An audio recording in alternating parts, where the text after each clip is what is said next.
DXDC Radyoman Report.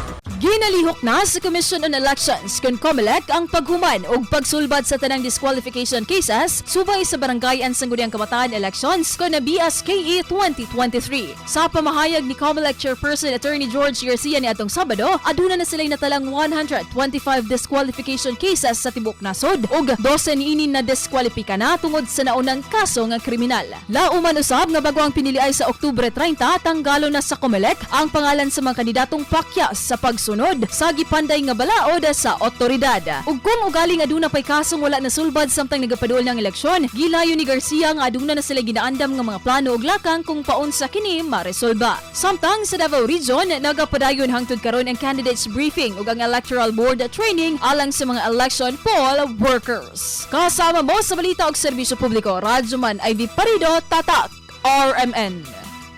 RMN News. Diretso Balitang Metro Davao.